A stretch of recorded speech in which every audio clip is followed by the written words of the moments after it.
Well, after the last apparently successful trial, let's try to do a better demonstration of Camtasia 8, doing a Bible Works demonstration. Isaiah 52:13. Behold, my servant shall have insight. He shall be exalted and lifted up and shall be very high. The only trouble I have with the English translation is this use of prosper. The King James is much better, shall deal prudently. The reason the King James is a much better literal translation is that it follows the Vulgate. Here we have the Vulgate, Ecce intelleget servus meus. Behold, my servant shall understand. And the New Vulgate goes back to this traditional, behold, my servant will deal prosperously, which is not really the best translation. I think it has to do with being prudent or having insight, as you can tell from this verb sakal and the meanings that it has. I don't know whether, I don't think the right side of the screen with all the various meanings is showing on Bible Works, but nevertheless, this verb has to do with insight, and certainly having insight and being able to teach is related to being prosperous. In any case, I'll leave it at that.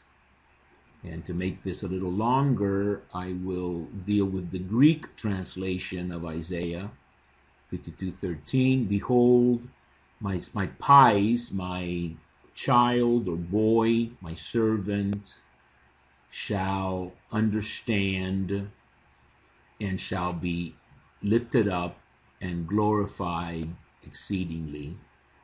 So I want to point out this very interesting change from the Hebrew to the Greek translation. The Hebrew has a triple exaltation of the servant, I think, which corresponds to St. Paul in Philippians 2, saying that every knee shall bend at the name of Jesus in heaven, on earth, and under the earth.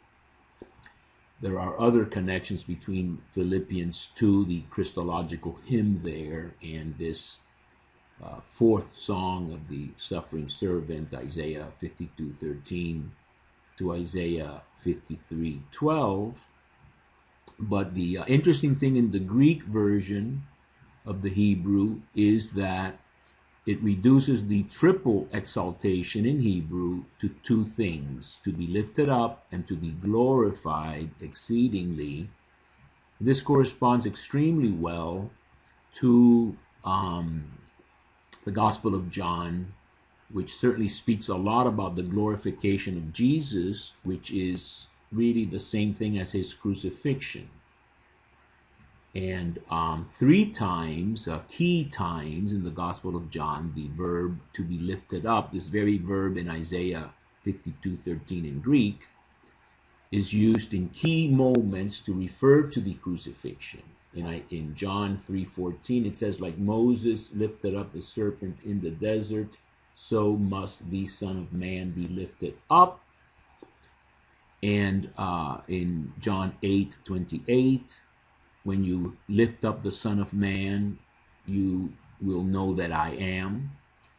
And then in John, I think it's 12:30 or 42, when I am lifted up from the earth, I will draw all men to myself.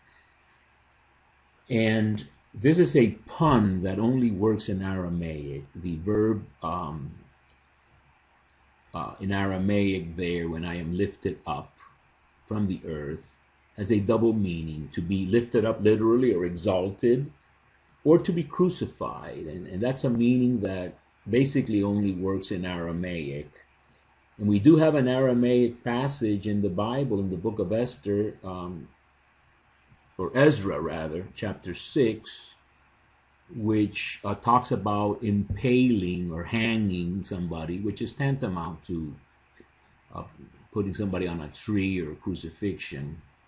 In any case, we have an instance of that very verb in Aramaic, in the Bible, in the book of Ezra. And so it's interesting that apparently the Gospel of John is using the Greek